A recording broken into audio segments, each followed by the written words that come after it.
Love is here. Love was also wrapped around my heel as I got out of my chair, as my purse, and then I almost tripped and fell. But it's all good, because it's all love, right? And this is great because this is what we're talking about today. So over the last number of weeks, through January, now through to the end of February, we've been exploring different science of mind principles in each message. The science of mind principles are the core concepts that are foundational to our teaching. They're an updated synthesis of Ernest Holmes' What We Believe statements that he penned in 1927 to explain what it is that we believe in New Thought, in this science of mind. So it's been remarkable to start this year, and we do this every year, but it's like a back to basics sort of energy. It offers us the opportunity to intentionally reconnect with what is at the heart of this philosophy. We've heard about the creative process. We've heard about spiritual laws. We've heard about the principle of love. If you were here last Sunday, we experienced the principle of heaven. And what is true is that each message that is shared will always be rooted and grounded in these principles. And it is helpful for us to really intentionally ground into what they are. So this week, we are going to explore the principle of creation. And we are going to embody it through a line of inquiry of how the conscious use of this principle may yield a wonderful experience of life. So let's just take a moment. Creation. The act of creating, bringing something into existence. Take a moment and consider what comes to your mind around creation. Perhaps even notice how that word lands for you. What images or ideas come to your mind. Perhaps it's teachings that you grew up with, perhaps teachings that you accepted or rejected. Is there anything that typically comes up for you around creation that is maybe exciting for you or off-putting? Just notice. We all have our own collection of experiences that impact how we engage in this conversation. And I invite you to be curious about what might come up for you in today's talk that takes you somewhere new, perhaps one step forward into a greater expression of your good. Funny story, that whole tripping thing did a number on this. All right. To reveal a little bit about what comes up for me, I want to share where my mind goes when I hear creation. And I go right to the words of Genesis in the Bible. Say, in the beginning, God created the heavens and the earth. A quick search of the word creation reveals that I'm not the only one connecting the act of creating with God, the creator. We humans really want to understand how we and anything exists because we didn't make ourselves. How did all this get to be? Jan and JD sang a song last week, Who's behind the breeze and the wind and the trees? And who is breathing me? Creation is the act of creating and bringing something into beingness as we are and have the ability to also bring things into creation. There's some kind of relationship between the divine, whatever it is that's breathing me, and the physical universe and us. And so today we're going to look at how our teaching holds the principle of creation. Are you ready? So let's just dive in to how Centers for Spiritual Living talks about this principle. we don't have a slide for it, so I'm going to read it a couple times. You'll hear it throughout this message. This is what it says. The physical universe is the manifest body of the one infinite reality. And the one infinite reality is more than the physical universe. Creation is an expression of the one infinite reality. It is inherently good and is ever evolving toward greater expression of good. Did you get it? Yeah. Okay, here it is one more time. The physical universe, it's the manifest body of the one infinite reality. Check. Okay. And the one infinite reality is more than the physical universe. Creation is an expression of the one infinite reality. It is inherently good, and it is ever evolving toward greater good. Okay, now we've got it, right? Yeah. Okay, this is driving me bonkers, mister. Are there other alternatives? Can I just use the handheld? Just kidding, I can't, because we've got to do something. Because here's the thing, this principle, it makes sense up here. Like, as I was saying that, were you like, yeah, that sounds good. That sounds good. And you know what, even in my heart, I'm like, yeah, it feels good too. But sometimes I get a little caught up in things like this, or somebody cutting me off on the highway, or my heel and getting caught around my purse strap. I mean, gosh, it is so easy to forget something so good and true that we just heard. And I get distracted by the stickiness of things like time and money and relationships and emotions, and it doesn't always seem to play out there in such a clear and concise or agreeable way. I appreciate that we have these principles, so let's just play with it. You get to hear it again. The physical universe is the manifest body of the one infinite reality. And the one infinite reality is more than the physical universe. Creation is an expression of the one infinite reality. Okay, so the one infinite reality, and that is all these terms over here. The thing itself, source, infinite intelligence, sweet spirit, God. I think it was referred to as honey this morning in our meditation. Sweetness, moving in through and as all of who we are. So it is everything, and it is everything that has been created. And everything that has been created is of it, so everything that is created then is also that thing. You are honey, I think is what that means. And I agree, and so we're gonna do just a little demonstration to get this a little bit more. I got Play-Doh. So here's the thing about Play-Doh.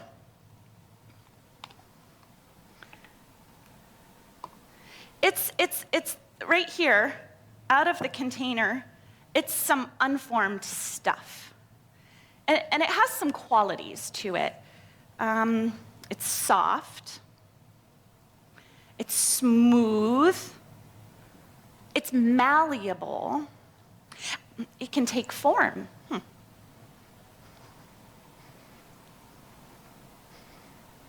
can be a ball.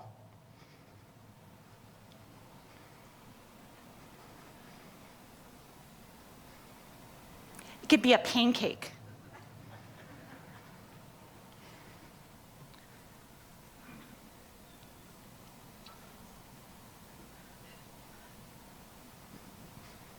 It can be a worm. It is all those things. And what is true of the Play-Doh, that it is soft and it is smooth and it is malleable, is true of it when it is in the form of a ball, and it is true when it is in the form of a pancake, and it is true when it is in the form of the little happy worm. Isn't that great? And it's not just that. It's not just the worm, and it's not just the ball, and it's not just the pancake. Not only is the Play-Doh the thing that we see with our eyes, the physical demonstration, it is the idea that came into my brain, which invited me to run over to youth church and get some Play-Doh, and then mold it into a happy worm. It is the emotion that you might feel as you watched me do that. Perhaps some curiosity as you wondered, where is she going with this? Perhaps satisfaction, because it feels good to see an unformed substance take shape. It is the memory in your own mind of a time that you played with Play-Doh, perhaps remembering the soft smoothness rolling between your own palms, or maybe remembering the look on your mom's face when you tried to taste it. There's a co-creative nature to what is happening here with the Play-Doh. The Play-Doh worm is completely and totally Play-Doh, but it is not all that Play-Doh is. And so here's the number one important thing to grasp from this principle of creation. Everything is of the one. Everything is a creation, and everything is God. Everything we see in the physical universe and everything we don't see. The physical universe is the manifest body of the one infinite reality, and the one infinite reality is more than the physical universe. Creation is an expression of the one infinite reality. And while it's fun and clever to talk about Play-Doh, let's talk about you and me. Because what I'm reading between the lines of this talk that I wrote is that you and I are an expression of God, right where you are, right where I am. All of what we are, what we see, and what we don't see is of God, is of divine spirit, infinite reality. Every single cell of your body, every breath you breathe, every idea you think, every memory you recall, every hope you harbor, every feeling you feel. There is no aspect of you that is separate from that which created you of itself. And what is true of it is also true of you. And so you also create as an expression of spirit in, through, and as you. This is the spiritual quality of unity, of oneness. We are unified in spirit with one another. And we are each unique expressions of life. The God-stuffed Play-Doh that we are is continuously creating and bringing something into beingness through us. Creation is happening in and through our beings, always. Heck, right now. What do you notice right now? Let's just pause and practice awareness right now. If you're comfortable, I actually invite you to close your eyes or just gently soften your gaze. And take a moment to notice your breath, breathing in and out. Feel what happens as your lungs expand and then contract.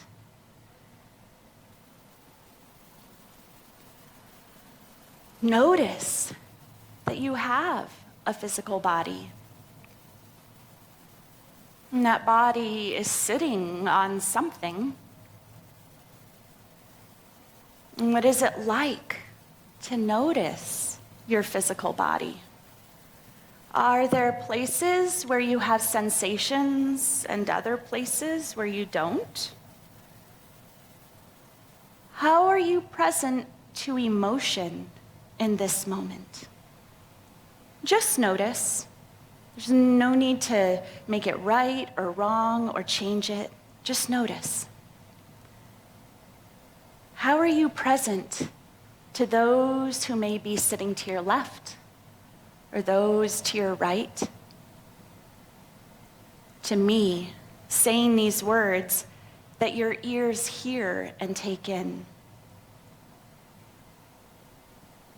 Now turn your awareness to this principle that every aspect of you is God's stuff, is the one.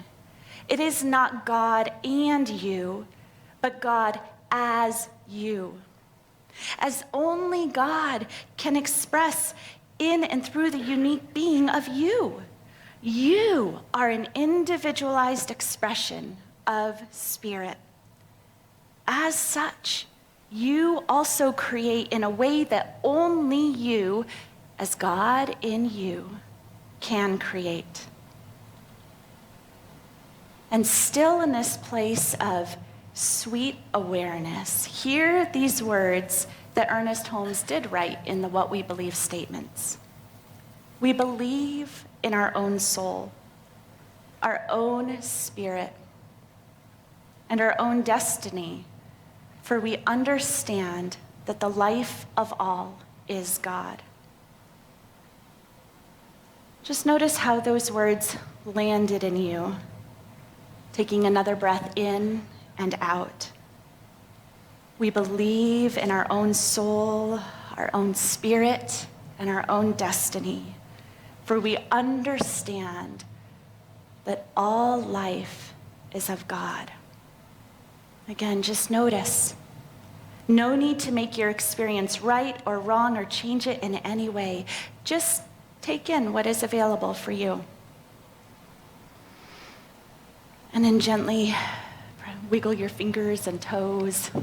Take a breath in and out. Gently open your eyes or lift your gaze when you're ready. We just had an experience of consciously creating aliveness, beingness, and awareness in this present moment, which allows spaciousness within our own beingness to witness life itself from a more expansive vantage point. In this now moment, as I am standing in front of you, I feel present in my body, in my mind, in my emotions, and I notice I can pause and take a breath. And I see you, and I see you seeing me. And I can take you in a more expansive way than I could just a few moments ago.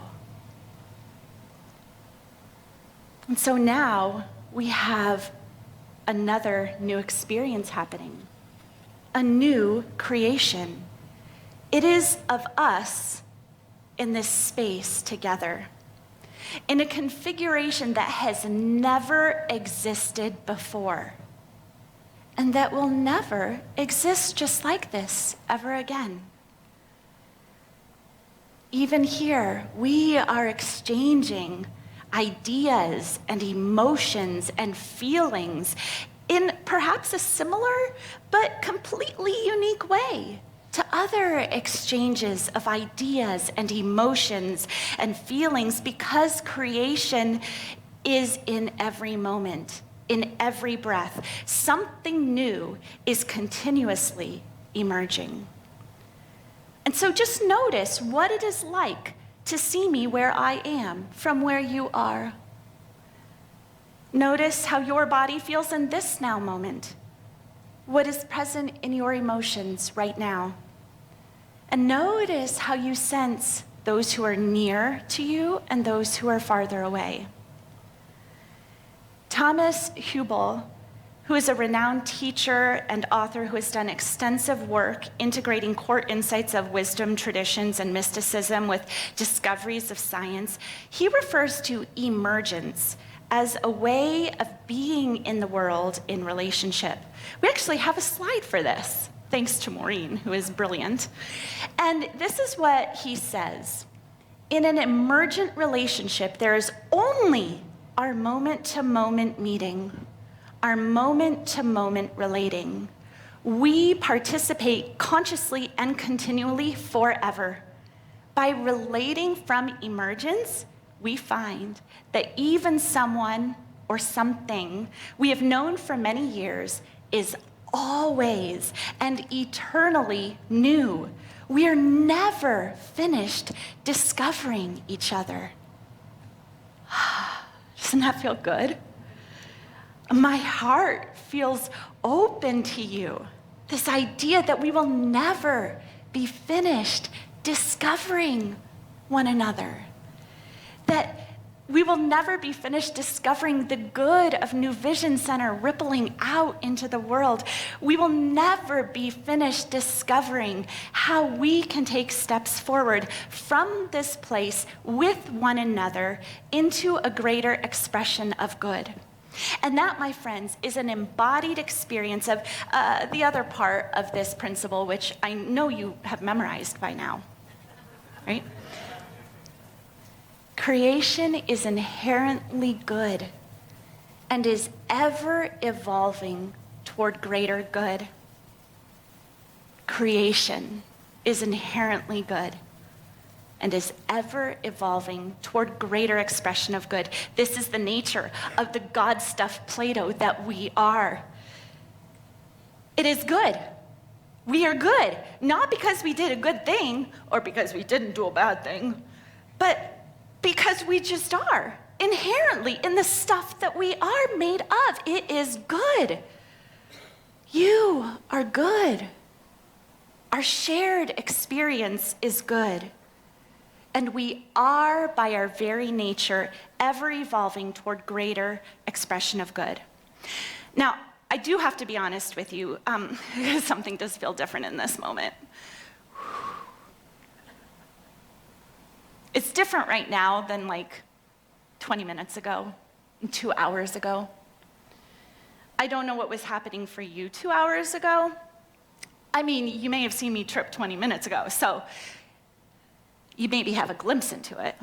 But I was sweating profusely, and my mind was spinning, and my heart was racing, and I was just a little bit freaked out. Covering for Rev Karin on the shortest notice ever in the history of my life. Even saying those words, and I like feel this buzz in my body again, and I instantly remember how it felt then. I'm kind of sweaty still. The way I showed up wasn't inherently wrong. Wasn't bad. Remember, inherently, I, as a creation, I am good. What I create is also inherently good. In fact, what is true is that I desire to create a world that is graceful and compassionate, that embraces that which is life-giving.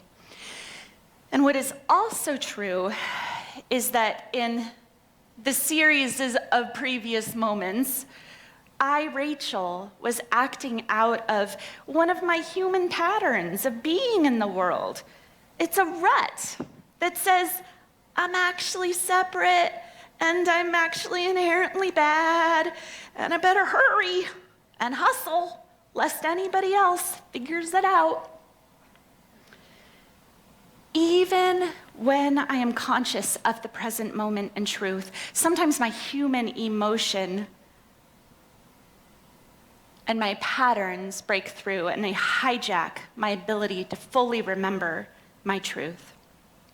When I am not consciously tuned in, the moment of hand, to the truth that I am unified in spirit and I am inherently good, my unconscious default is to be enmeshed with my thoughts of separation and feelings of badness. And my behaviors are reactive and may or may not be helpful in creating the world I actually desire to live in. In those moments, fear of being forever separate or bad comes out, perhaps in tripping over my purse strap or racing through here like a chicken with my head cut off. I'm not intending to create dissonance, but I do. And I wonder what it might look like for you. What are your patterns of being that leave you enmeshed in thoughts or feelings that reflect you may have forgotten that you are a divine creation and inherently good? The difference between what we experienced a few moments ago and what may have been happening 20 minutes or 2 hours ago is simply the fresh remembering that we can consciously participate in creation and we unconsciously participate in creation. To reiterate, when we are unconsciously creating, we may be enmeshed with thoughts and feelings that trigger behaviors that may or may not create the world that we really desire to live in or the experience that we really desire. We experience a level of dissonance because we're out of alignment with our truth. We may not even know in a conscious way what our truth is. What is it that you most want to experience in the world? When we are willing to show up, present, receptive, aware, and discerning, something new can take place. I see you, and I see you seeing me. I feel resonance in my body and my being as I am with you. Even in the hijacking, when we are willing to show up and be present, receptive, aware, and discerning, something new can take place. So even when that whoosh comes in and we're like, freaking out, we can pause. Because the moment that we allow ourselves to become fully awake and aware, anything new can happen. I can catch myself and discern, oh, hang on. Oh, yeah, I notice I'm feeling a lot of energy. Oof. Oh, and it makes sense that I'm feeling that way. This is kind of a big deal. Oof. And I can be with myself right there. It's all right. And so we get to be in this new place. The invitation of Science of Mind is not just that it's great ideas, but that it's a way that we get to live and be in the world. And this principle of creation is a brilliant idea, and it is what is happening right here and now in every breath and in every moment of our life. And so as we go forward from this place, my invitation to you is to just begin to notice anew in each moment, how are you feeling? What is it like to be in your experience? To slow down from that rush and whir of how we might get pulled somewhere else and say, oh, here's a new breath. Here's a beloved across from me. And we get to create something new that has never happened before. May we be present. May we be receptive and aware to how Spirit is already in and through us in every single moment and word and cell and being and breath of our body, as this God-stuffed Play-Doh that we are. And that, my friends, I suppose, is where the period gets put at the end of this message. And it is actually like an ellipsis, because it continues. Let's take this into prayer.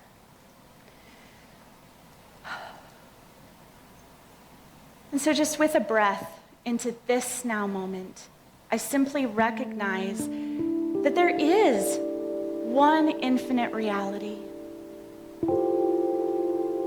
that is the allness of life itself.